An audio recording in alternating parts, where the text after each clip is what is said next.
Well, welcome everybody to the Ask an Accountant podcast, where we demystify accounting by simply asking your pressing questions from the industry's best and brightest. My name's Tony Wilson, your host, quirky friend, and total accounting nerd. Today, I'm joined by my friend and LinkedIn's cutest accountant, Michael Eckstein, who runs Resting Business Face, which is an accounting and advisory firm that helps digital agencies, creatives, and consultants stop worrying about and start understanding their business finances. Michael, welcome to the show. Thank you for having me. I'm so glad that you're here. In many ways, Michael, I just got to tell you this. You are an inspiration to me. Really? Yes. Let me tell you. I hear that a lot. And before you tell me why, I Yeah. need to point out that I'm the kind of person that doesn't know what I'm going to eat for lunch every day. And you should rethink your inspirations. Like Superman is an inspiration. I'm a guy that does math on Long Island, you know? True. But I mean, Yeah. So why am I inspiration? you're in. Well, pump my ego up. let me tell you this. Let me pump that ego for you. You, I feel like, give me the license and freedom as an accountant to also use emojis on LinkedIn. Oh, yes. I mean, if for nothing else, like that alone is one of the greatest contributions that you bring. No, that's not true. To the profession. To the profession, industry. for the entire That's profession. all- right? It's just move over AICPA. I'm bringing emojis to accounting. Seriously. That's how we're going to start, the chart of accounts. We are going to start. I actually wonder if you can put emojis in category names, or if like the software throw a fit and just be like, no, it has to be letters. You got to try it. There's only one way to find out, and that's to try it. I mean, it would be good. We're going to start on a tangent just so the people watching know there were topics we're supposed to talk about. We're not talking about them now. It's fine. I think you can be a lot more creative with the chart of accounts names. For people that don't know, those are the categories, right, that you slot transactions into. So what I mean by that is I've got a client, he does his own books, and he always puts wage expense into wage payable. And no matter how much I explained it to him, he wouldn't stop, because obviously that difference doesn't matter if you're not an accountant. It doesn't make sense. So I changed it to, in full caps, not this one, wages payable. And I wonder if I can add like a no emoji to the front of all the accounts I don't want them touching. So it's like, no, you are not allowed to touch retained earnings. Don't even think about touching accumulated depreciation. That's a me account, not a you account. Don't even look at it, right? And that would actually be sick if I could put do not touch this emoji. Oh yeah. What would that emoji not look enter like? sign? I'm trying to think. Would it be like one of those ones? No, the do not enter sign, like the no smoking Oh, sign. gotcha. Mm-hmm. That's or good. that. I mean, we can find out. We can have varying tiers of do not touch priority. That's Like, good. we could have ones where it's like, if you touch this account, I will drop you as a client. How dare you? Like, if you touch my individualized shareholder distribution accounts, I will fucking kill you. Like, that is how I'm tracking all the distributions. I don't dump everything into one big shareholder distributions account. Every partner has one. Makes my life so much easier. Amen. When I need to go back and figure out what was going on, right? If you touch it, I'll kill you. Like, That's so great. that's gonna screw everything up. Yeah. Well, I will just say, if we can introduce emojis into the chart of accounts, maybe that would be your greatest contribution to the accounting profession. Could be. I mean, should talk to Mark over at Monkbee. Maybe he can make that happen. Mark, I'm coming Let's for get you. him on the call. Let's do What if this. he's watching? I If he's watching. I hope so. He better be. Anyway, I'm Christopher bringing Day. emojis I will just say, Christopher Day just commented. He said, emojis in the chart of accounts, QuickBooks? No, unfortunately. I've tried, and this would be. Oh, and he's saying this would be the do not enter sign like we were talking about. So I guess it doesn't work. Chris just said so. I'm gonna try it in zero later. Okay. Do it. Maybe that's the reason for people to migrate. Anyway, we may have gotten a little bit off And topic. it's better. But you can see, for everybody who's watching, you can see why Michael is inspirational. He brings so much to the accounting profession. You really do, though. It's so funny, Michael. I can't tell you how many conversations I've had with some of my fellow accountants who I don't bring you up but they will bring you up. They're like, hey, have you seen some of Michael's posts? And I'm like, fun fact, I have, and I'm going to have him on my show. So you're phenomenal. You've got a great brand, and I think that's one of the things. It's very sticky. It's and you've got the best darn newsletter. Was it small business newsletter? The best damn small business newsletter on the internet. You heard it here, guys. You heard it here. That's a fact. I mean, there's also like 5 newsletters about small businesses, so like it's not hard. Yeah, that's true. But it's good. I didn't pull anyone. It's not like JD Power was just like, it's the best. And like, I don't know who JD Power is. If they can make up awards, I can make up awards. That's right. Well, I mean, that's also the reason why we all know you as LinkedIn's cutest accountant. Oh yeah, no, I made that one up. There was a whole post about it like a year ago. I got to repost that. Please Category creation. Oh, I like it. That's smart. The marketers in the audience will know what that is. Yeah. All you consultants out there. Chris Lockheed. Gotcha. Well, Michael, now that we've thoroughly discussed a variety of random topics, do you maybe want to just tell us a little bit about your story? You're currently running Resting Business Face, which, by the way, is a phenomenal name. Thank you. I don't think this happened like overnight. This has been a story, a progression. So talk us through the story. What's the story? So I don't have one of those like super fun origin stories. I feel like whenever you listen to podcasts, they're like, how did you get into whatever? And they're like, I went to the Himalayas, I went backpacking, I found myself, and I was just like, I got to do numbers for the rest of my life. And you're like, oh, okay. No, I got like tricked into accounting. My dad's an accountant, and I was like, I'll do math for the rest of my life. Now I'm here, and I realized, math for the rest of my fucking life. Now I have to get into arguments with people about like payables accounts and be like, no, there's a difference between this payable and that payable. We got to book it right. Now that's my life, talking to tax departments. But no, so I got tricked into accounting. I came out, started working with my dad. He's an accountant, has a solo practice. And at a certain point, his firm was already at critical mass, right? That's one of the nice things with accounting practices. Once you have enough clients, you can live off the referrals, right? And just like coast forever. And his firm was there, and he was like, I don't want to take new clients at all, let alone if they're referrals. Like, so I was like, if this is going to work and I'm going to take over this business, there have to be new clients at some point, because the progression of life, these ones will die at some point, right?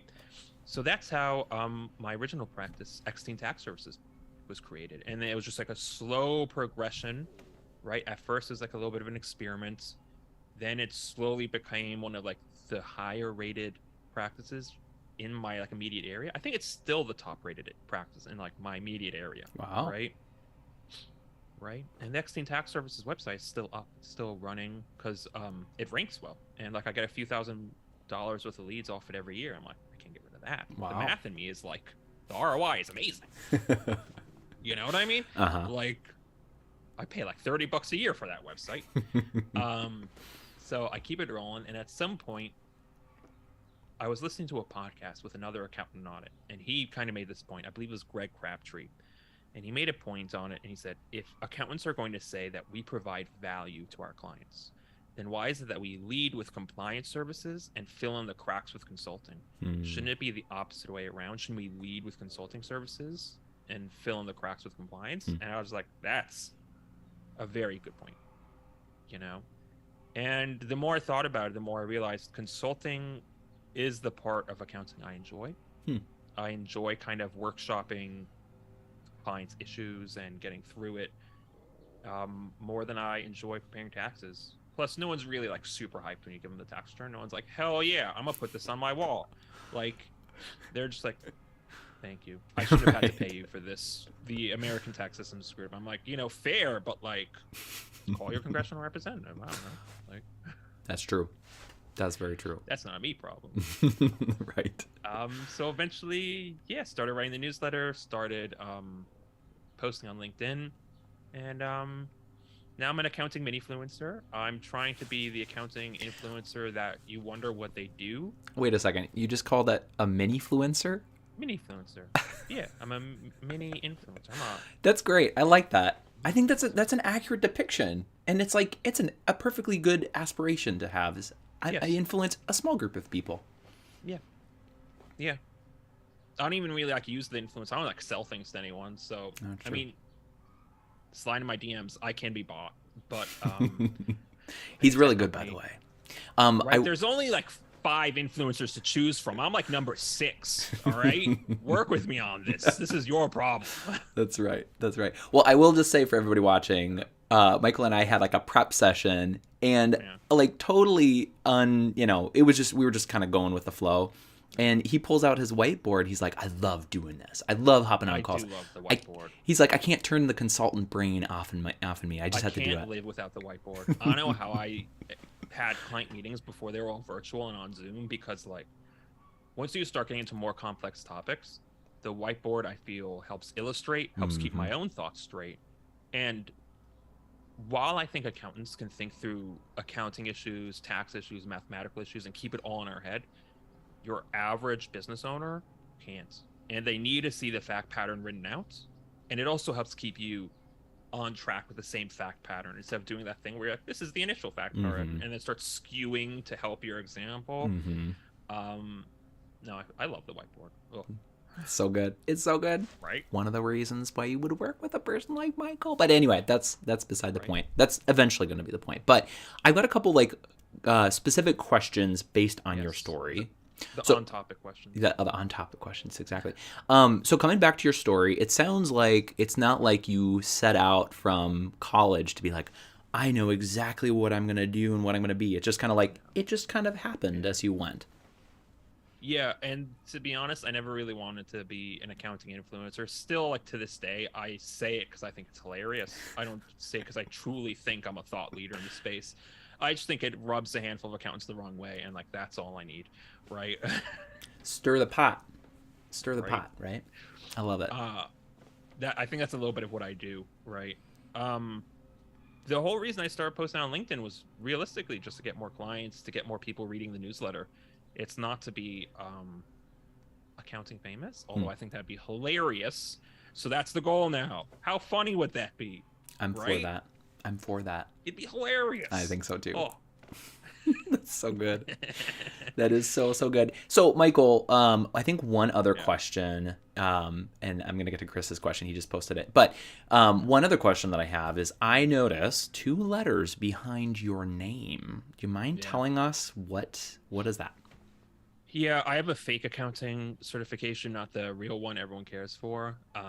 I'm an enrolled agent instead of a CPA, and I'll actually explain the nuanced difference for the people. Yes, please do. That care.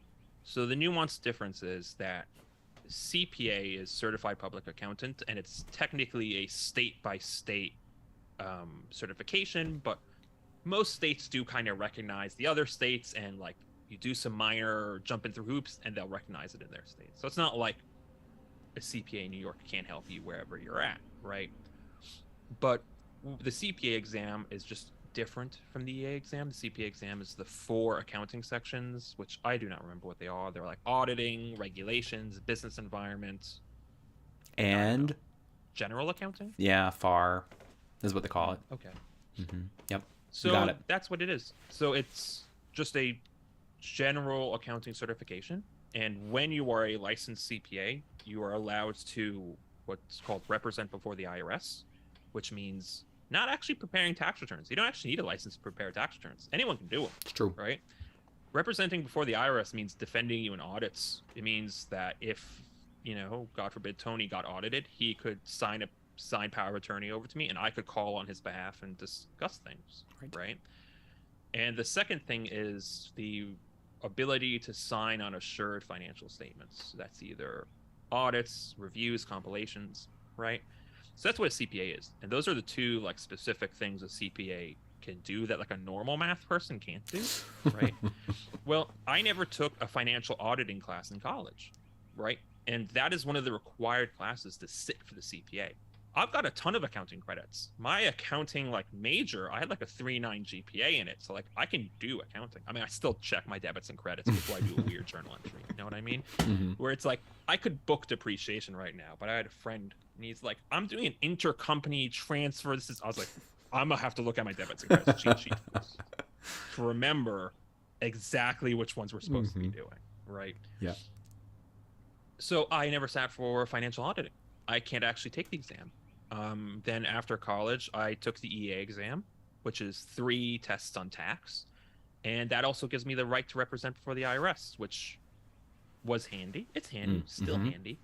And this is where I'm supposed to say that EAs are better at tax than CPAs. That's really not Oh, true. wait, No, but because like a lot of people say that. They say the EA exams are specialized on tax. That means they're better than CPAs at tax. And people always try and say, I'd rather have an EA do my tax. I mean, having taken the EA exam and knowing the material that's on it and having practiced ever since then, it's still just a starting point. Both exams, like while the CPA exam is probably much harder than the EA exam, right? While they're both difficult exams that cover a lot of material, there's so much more you learn in real life that kind of goes into taxes. So yeah. either way, I think each exam is like cool, but you still have to like suss out if you have a good professional. So I can't Yeah. say one is better than the other. That's so true. And there's something about practice that you can't, no test is going to fully be able to vet that out. So you're absolutely right That about and that. there's only so much material you can test. At the Yeah. end of the day, tax is such a deep subject. They can only like tax doesn't get into like international expat taxation. Yeah. Doesn't get into like cannabis taxation. What's that? 208E, 280E? Don't quote me on that. Right? It's They one of they those. don't get into like the niche kind of topics. Mm-hmm. Yeah. Or state and local tax. Like, Oh, it does not cover state and local tax at yeah. all. Sales tax is included. Um, Payroll isn't really included, from my understanding. Interesting. Right? And those are big. But one thing that's helpful, and hopefully, because as I think about like what we're trying to do in demystifying accounting for our audience, one of the big things I like to reiterate over and over and over again is number one, just because somebody's an accountant does not mean they do taxes. Number two, just because somebody is a CPA, that's me, doesn't mean they do taxes. Did you know Yeah. Michael Eckstein knows the tax code and knows how to apply tax better than Tony Wilson CPA does? Which is probably more to say because you're an EA, but that's beside the point. It's also potentially because I do taxes for a living. Even though I do a lot of consulting, I still do a lot of tax. So, right. That's very true. Okay, so real quick, Chris has been. Thank you, Chris, for your comments here. His very deep working question. Well, before I get to that one, he says EA stands for Eckstein Angst. Maybe. True. I'm going to rebrand it. That's good. Eckstein Angst. But then he asks a very, very good, thought-provoking question. He says, what music do you listen to while working? Oh, I have like foreign playlists. My issue is when I listen to music, part of my brain tries to understand the lyrics, so I can't do complex like tax work and have part of my brain listening to the lyrics because I start getting distracted. So like, I'm over here doing difficult returns, and then my brain just like shifts gears for a second. I'm like, I lost my spot. Right. So you listen to like Swedish music? I mean, what's the foreign? What is it? No, I have like 2 or 3 German playlists actually. I can't speak German at all. I mean, if I could speak it, then I would need another foreign language playlist, right? Then I would understand the lyrics. That would defeat the purpose. But yeah. Yeah. Okay. Well, that's good. Christopher, hopefully that answers your question. We can throw them in the show notes. If everyone wants access to these playlists, please. This will be great. You can listen to the garbage I listen to while preparing your taxes. Oh, yes. Please, let's make this happen. So, Michael, I think soundtrack of my office. I think what we're gonna do is we're gonna get into the meat. We've got so many great questions that I know we're not gonna get all to, but Yeah. I do want to open up a number of cans of worms for you to talk about, to, as you call, math rant about. So let's transition into some of those, shall we? Yes. Okay. So first question I got for you. I have come across, me personally, have come across a number of small business owners who are hell-bent on saving every single dime they can on their taxes. What would you say to somebody with this mentality? First off, I understand where the mentality comes from, right? Typically in small businesses, taxes is like the only part of finances that anyone really talks about, right? So people kind of like hyper fixate on it. And if they're not paying their quarterlies, it's a big pain point. But the thing with getting like hell bent on lowering your taxes, I think it's important to remember like don't be penny wise, pound foolish. Don't buy things just because to lower your taxes, right? If it's a legit investment, sure. If it's an experimental investment, sure, but not just because, right? Don't let the tail wag the dog, right? At the end of the day, reducing taxes is nice, but sometimes it's better to run the business and take the tax hit, because at the end of the day, you'll have a higher net ROI on whatever on your time. That's good. Right? So with saving taxes, there is a diminishing return. As you do more and more to save taxes and you start expending more and more advanced strategies, you eventually start running out of things and everything starts making smaller and smaller differences. And as you push your tax rate down, you're now on lower and lower marginal brackets. So it starts becoming less helpful. Yeah. Right. And you get to a point where there's a larger ROI on your time to actively run and grow the business. That's good. Than to reduce taxes. That's so good. Yeah. Right? And you're so spot on. In when we were talking about this too, you had talked to me about like a tangible example. And I think it was what's that, Augusta rule? Oh, the Augusta Loophole? Yeah, Augusta Loophole.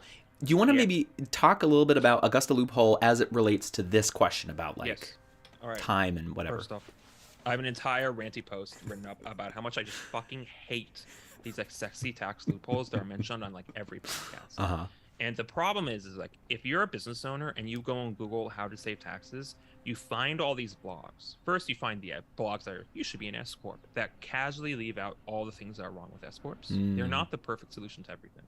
There are situations where an S corp will cost you money, not save you money, right? But you always find these articles or people on Facebook or on LinkedIn or whatever that are like hyping up these amazing tax strategies that in reality don't really pragmatically exist. And one of them is the Augusta Loophole. And what the Augusta Loophole is, if you rent your personal residence for less than 15 days a year, you are not required to report the revenue. And that's not just like the IRS won't catch it. That's an IRS rule. You're not required to report the revenue under 15 days. And it's frequently called the Augusta Loophole, I believe, because people that live near wherever Augusta, that golf competition is held, would rent their houses for exorbitant amounts of money for like a week, right? So that's, I believe, why it's called the Augusta Loophole, right? So what someone realized is, what if you rented your personal residence for less than 15 days to your business? Your business would pick up an expense, right? You would never have to report it on the personal side. So essentially, you kind of materialize an expense, right? Which is nice. And like, that is super cool. But like, you have to look at the requirements of it also, right? First, you have to rent it for less than 15 days. So if it's like a vacation rental that you rent over the summer, you can't use the Augusta Loophole on it. If you Airbnb it every now and then, you can't use the Augusta Loophole on it, right? You cannot rent it for more than 15 days all year or it blows it up, right? And then the second problem here is you have to have a personal residence, which I guess most people have homes. That's nice, right? But you have to have a personal residence that you're willing to invite your employees. Like, let me take a step back. Most people use the rent your personal residence to the house as for employee retreats, right? If you're going to use it for an employee retreat, you have to want your employees in your house. You need to have employees. You need to have them in your house. You need to have like at least a few in the local area that can come over to your house. You need to like provide them with food and stuff. You need to keep lots of contemporaneous proof for what the fair market value of what you provided was. So like, what would the fair market value be if I had to go rent a similar venue, right? So you need all this stuff to line up to get a $10,000 expense, which once you throw in all the tax brackets, okay, that could save you $3-4 grand, definitely. But it's like, I think when you walk through the example, it's not as great as everyone makes it seem, because everyone goes out and it's like the Augusta Loophole. I'm not saying that $3-4 grand isn't a nice savings, but it's like for all the things you need to line up at the very end for them to be like $3 grand, right? All that time and energy could have been spent winning one more client. Well, right. I mean, you even just look at like the time required to do the Augusta Loophole. It's like, let's say it's like a 2-week retreat that you have your employees come over for. That's to organize it, to have them over. right. That's like 2 weeks. And then theoretically, you're having like meetings. So it's not even like revenue producing time. So all this to say, if you guys have been hearing, you listeners have been hearing about, these fancy tax strategies to save like a couple dollars here, and you're, trying to bend over to pick up the penny when, bend over a dollar to pick up a penny. Sometimes it just it's not helpful. But you need to maybe instead focus on revenue generating activities or actual ROI activities. That's really good. Yeah. And I mean, I think there is a space for tax planning, so I'm not trying to poo-poo tax planning as a whole thing, but there is also lots of less sexy, more pragmatic tax planning. Like, in a way, making sure your bookkeeping is super accurate is a form of tax planning, because when it's not accurate, expenses slip between the cracks, or you maybe overstate revenue, and that results in a tax hit, right? It's not as sexy, right? No one wants to hear go hire a bookkeeper or learn how to actually do it yourself, not just click accept on the transactions in QBO, but actually do it. No one wants to hear it, but like, that is a legit way to save taxes. Yeah. Just by having a correct P&L. Amen. None of this double counting revenue thing that actually happens quite a lot for some small businesses. Fun fact. All the time. Or they book, say they put money in the business and they book it as revenue and you don't notice. So like, when I do clients' taxes and I am using their DIY books, I ask for access to the QBO. I don't just take the P&L and I review, but like, I'm not auditing it. I'm not reviewing in the CPA way. Right. I'm skimming through it and looking for anything that stands out as an issue. Well, I may not notice that the money they put in was booked as revenue. And if they put $5,000 in, that's like half an Augusta Loophole, right? Yeah. If you had just had the correct bookkeeping, you wouldn't have had to go through the Augusta Loophole. Oh, that's so great. And I'm so glad that you said that. This is actually something I talked about in my free webinar last week, is basically this idea that sometimes we assume that just because we're working with a tax accountant, therefore somebody else is looking or reviewing our DIY books. And you are as good as any.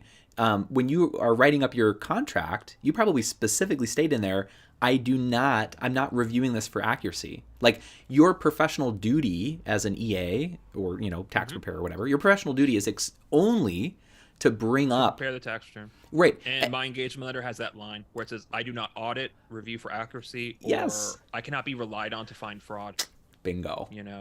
I do review my clients' books because, I mean, it's an easy way to look good and prepare better work quality, prepare better tax returns. And if someone's DIYing their books, I don't want to say every time, but you can frequently find big mistakes. Yeah. I think the biggest mistake I found was the guy with the wages payable issue. $60,000 of wage expense was really in wage payable. And if it was just an accountant that just kind of was like, oh yeah, give me your P&L, I'll enter it, and didn't actually think about how is a retail store running on $10,000 of wages, there went $60,000 of expense. Yeah. That is a lot of taxes. Right. A lot of tax savings that you'd be missing out on. This right here, Michael, is I think potentially why your tax service gets as high of ratings. That among other things.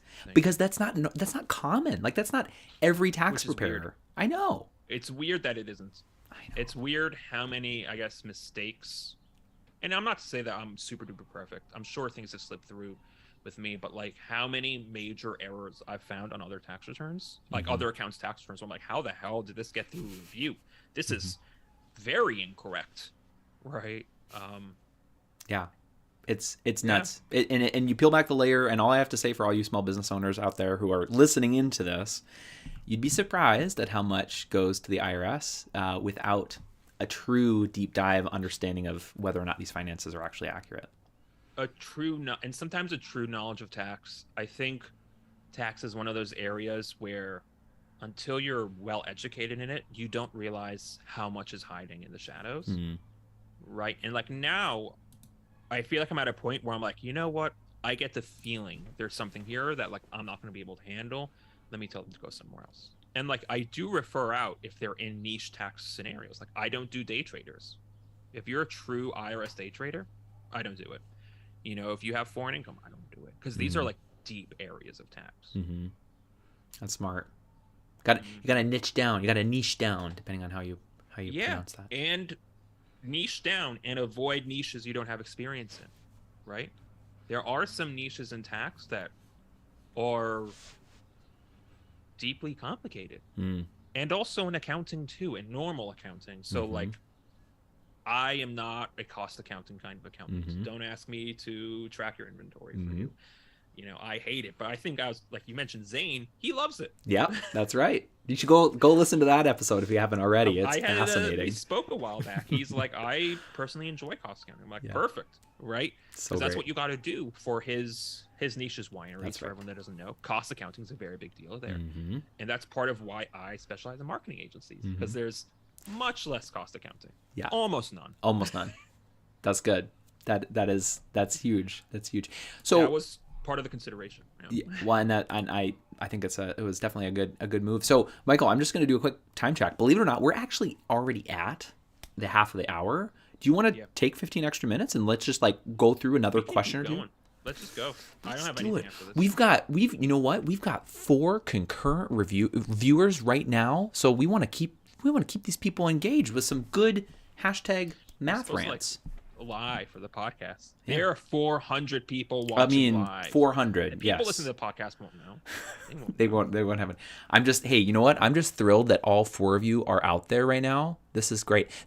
We've doubled the size of the live audience from before. That's how big of an influencer I am. That's the are kind of crowd I draw. Michael, you are a mini-fluencer. Yeah. That's why I wanted to have you on my show. Okay, I've got another question for you, and I think I could be wrong, but I think you will have an opinion about this. So I have lots of like seemingly strong opinions on accounting for no reason. This is fantastic. So this question is: cash flow issues are near and dear to many small business owners. When you give advice to small business owners experiencing cash flow problems, what are the main points you usually always harp on?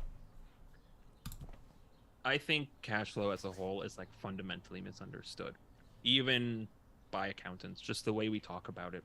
There are accountants who are very aware of cash flow, and I'm not talking about them. I'm just saying the way we talk about cash flow and make it seem like it's cash inflows and outflows is an oversimplification of what cash flow really is.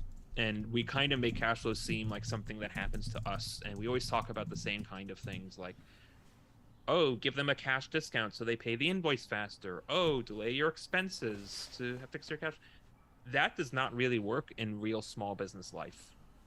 And first off, don't be giving people net 30 terms, which means due in 30 days, because no one knows what the hell net 30 even means to begin with. Net 30 terms and give them a discount ahead of time. Collect that shit up front. Net 30 only made sense when I had to mail you an invoice and you had to mail me a check, right? Because you needed physical time for things to move between the mail.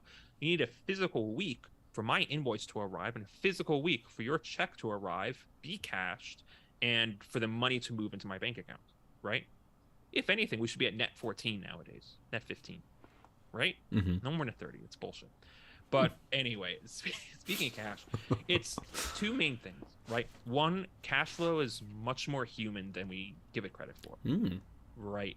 We all like to believe it's just numbers, but there is a human element in all of the moving pieces of cash flow, right? So, for example, I think there are 3 levers every business has, and then some niche ones for certain industries, which are invoicing, profitability, and savings. Invoicing is much more human than we give it credit for, right? At the end of the day, if I'm a vendor for someone, right, and we're sending invoices, there's a physical person there that has to receive, review, and process that invoice, right? And the more friction there is in that invoice, the lower on their to-do list it's going to be, because that's human, right? If you screw around and are kind of a jackass to them during the collections process, that's going to drag it out, because people are human. And I know we all want to believe that like invoices should be done in a specific way. It's the best practice. It's what accounting says.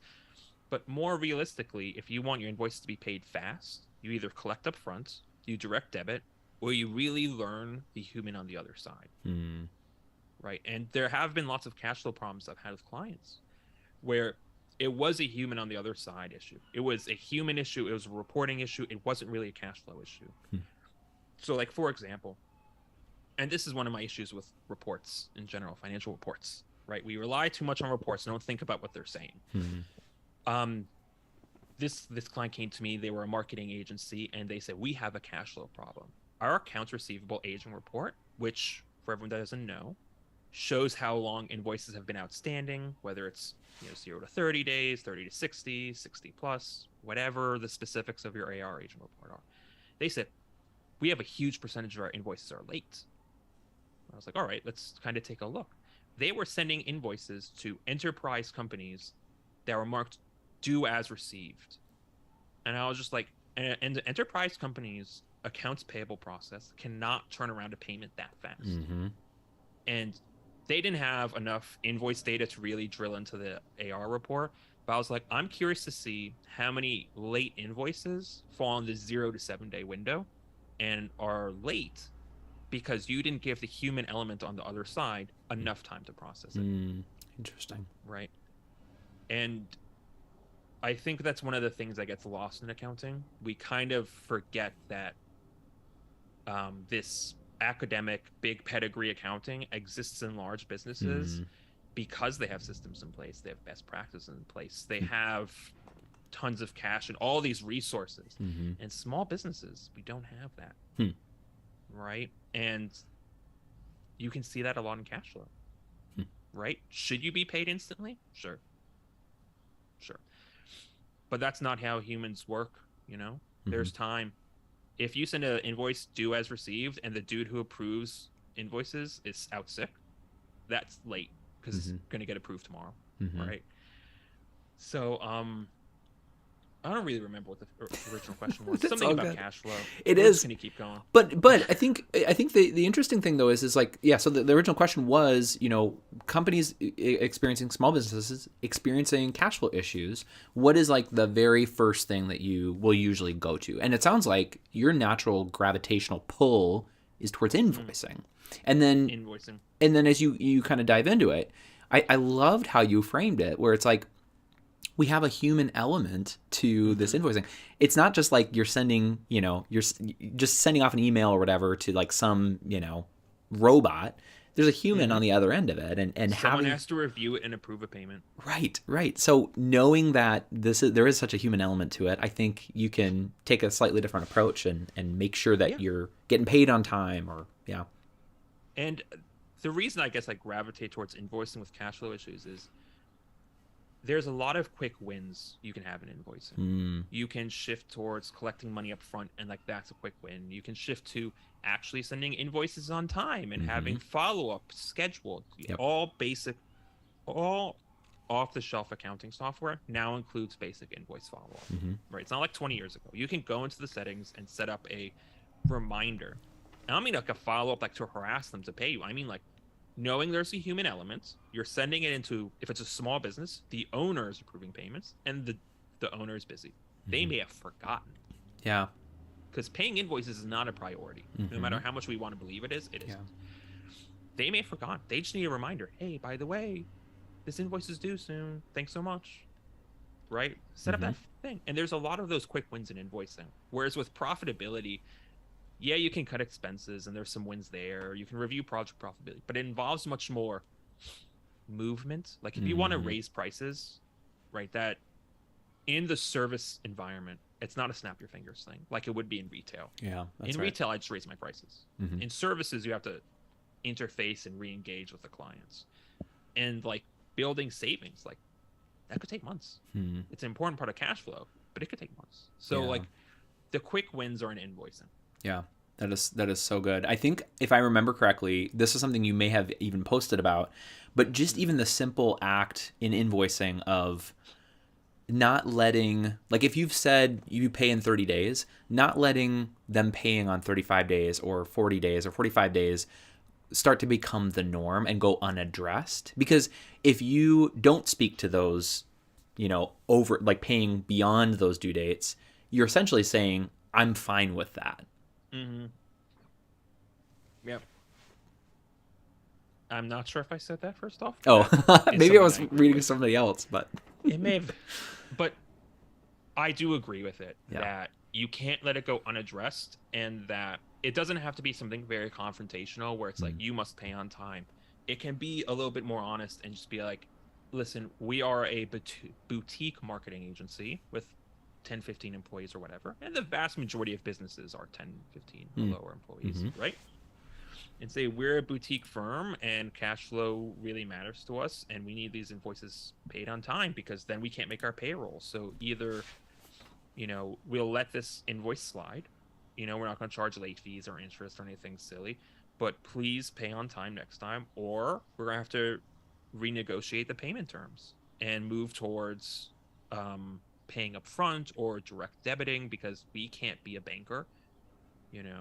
We need the money to pay our employees. And in service businesses where that is your major expense, paying employees, like an invoice coming in 15 days late, that's like a whole pay cycle. Yeah.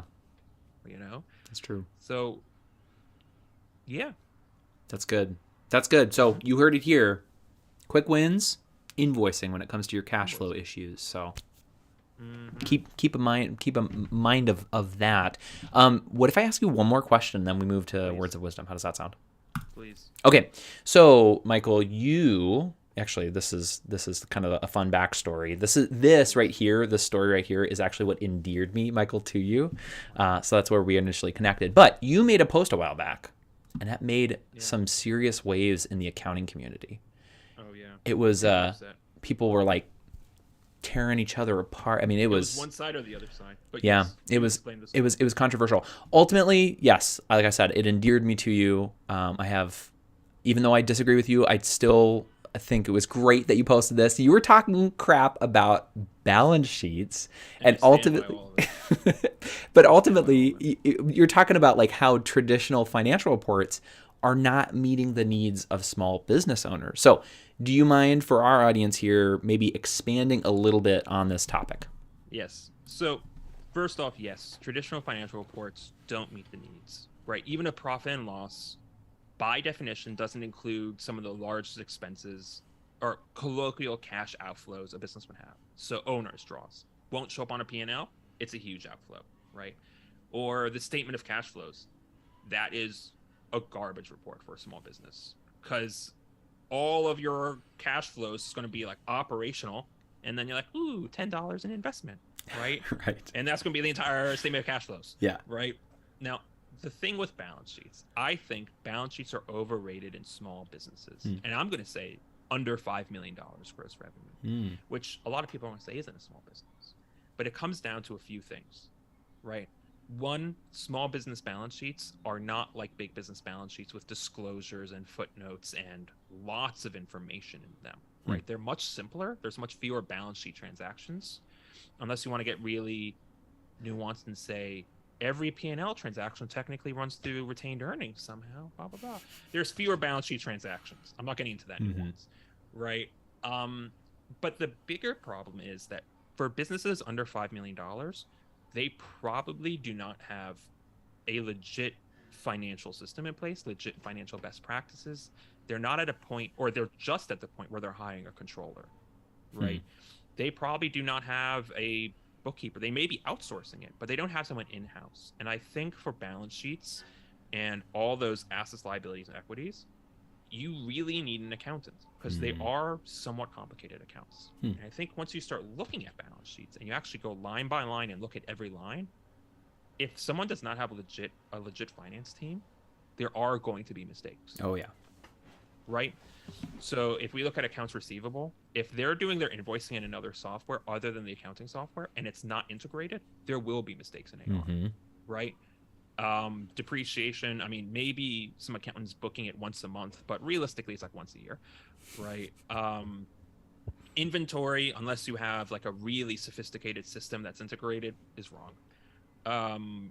True. Loans payable is probably wrong, and also a meaningless metric to business owners. Loan payments due in 90 days is probably more meaningful than current loans, but loans payable wouldn't be broken out into current loans and long-term loans on a small business balance sheet because that's not how the software does it, right?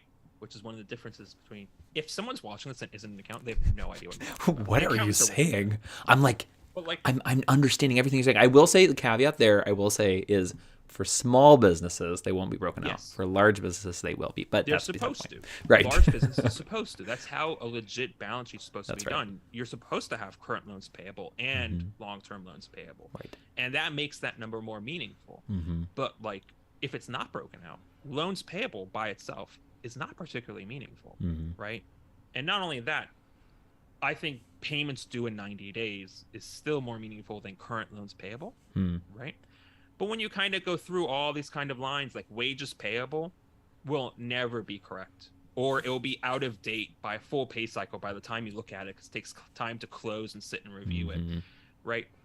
So my problem with it is, if your business is small enough, under $5 million revenue, the balance sheet is overrated because it's so frequently filled with errors. Yeah.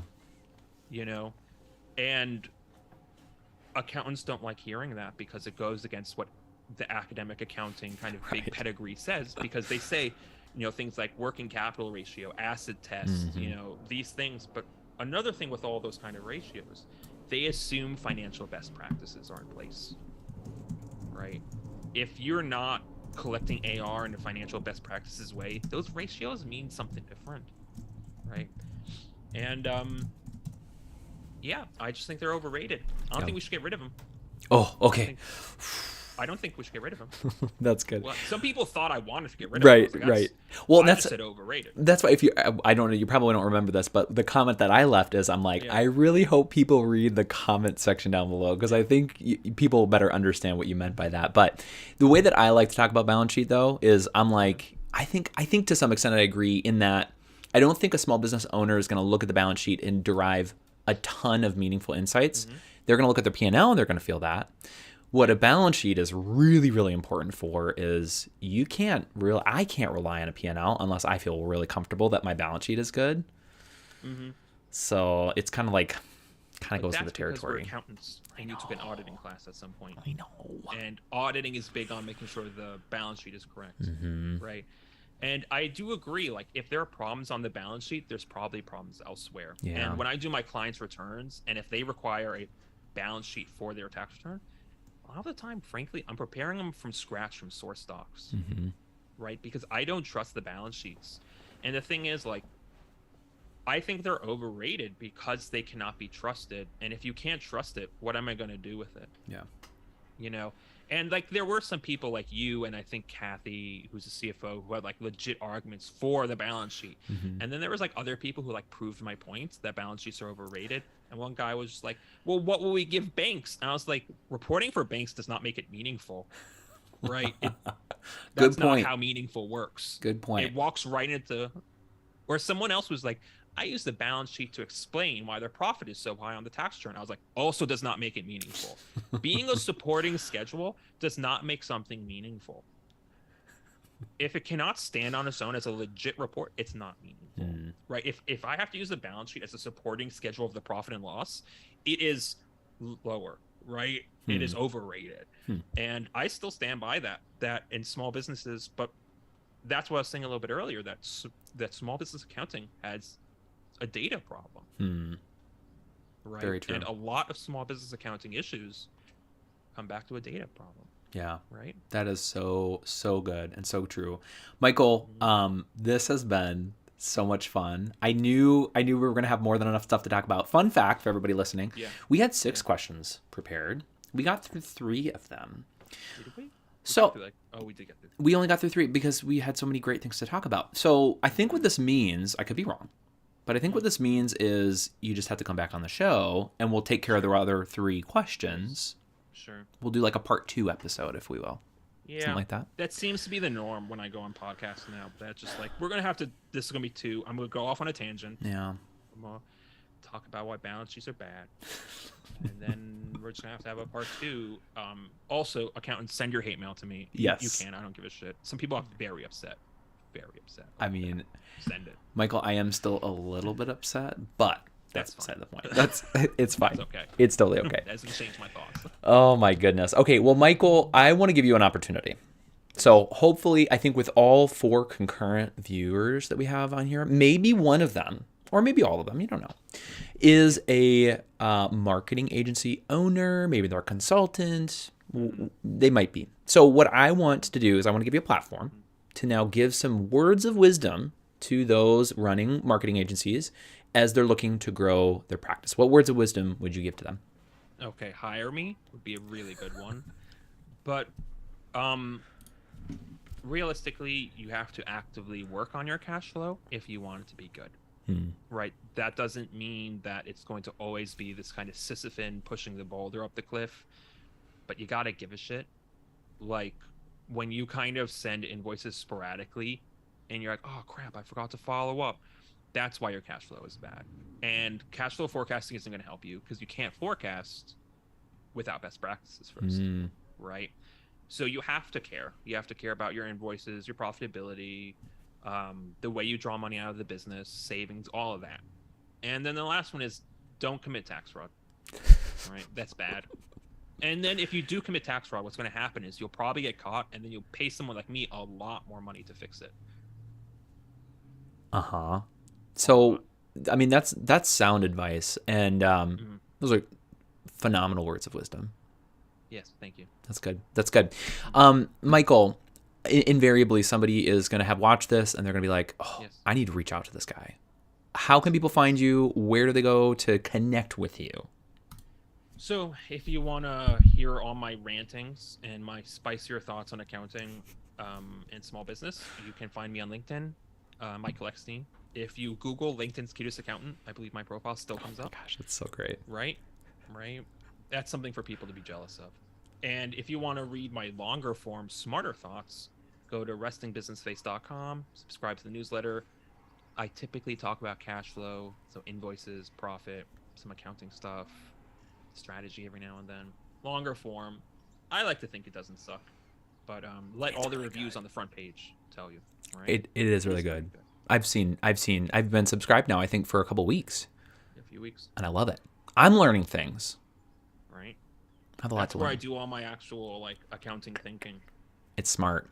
It's really smart stuff. It's what did you say? It's the best best damn small business newsletter on the internet. That's right. So good. So go, and if you guys are watching this, go and subscribe now. And they can just go to, what is it, restingbusinessface.com? Restingbusinessface.com, and it's right on the homepage. Phenomenal. Great website. Find him on LinkedIn. Are you on Twitter? Are you on other social media platforms? Technically, but in the mildest way. Okay. So no. Okay. I silently peruse tax Twitter every now and then.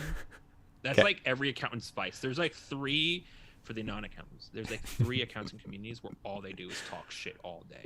That's one great. Of them is tax Twitter. It's every now and then I'm like, oh, well, you're upset today. That's great. So maybe go check that out. But for sure, he's on LinkedIn all the time. Yes. I love the stuff you put out there. So sorry, I just had a question come in. Christopher wants to know where you buy t-shirts. Oh, Printful. They're print on demand, all in after shirt printing, shipping, and taxes. It's $20 anywhere in the US. That's why I can just any size, any color. I have the design saved. I just go click and send it out. Okay. Perfect. I'm really glad that we got a chance to ask that last question. That was potentially the best of the questions that we got to ask. They're nice shirts. I'll send you a shirt later. You'll see. Okay. All right. I dig it. Perfect. Well, everybody who was able to watch, I hope you found value in our episode today. If you have a pressing accounting question that you'd like future guests to answer, you can email me at tony@acquip.com, which is ACCQUIP.com. Also, if you are an accounting professional or you know one who would be interested in coming on the show, please reach out to me as well. We do have an extra special second live episode coming to you in just under 4 hours. So stick with us. We're going to go live again at 2:30 p.m. Central Standard Time, which is 3:30 Eastern or 12:30 Pacific Standard. You're not going to want to miss that episode because we're actually going to explore something we talked a little bit about, which is inventory. We're going to be talking about the wonderful world of process improvement in the CPG industry with our lovely guest, Jamie Skinner. So not going to want to miss that. Less than 4 hours. Go ahead and subscribe now if you haven't already. But I want to thank you all so much for tuning in today. And as always, keep calm and keep your clothes on.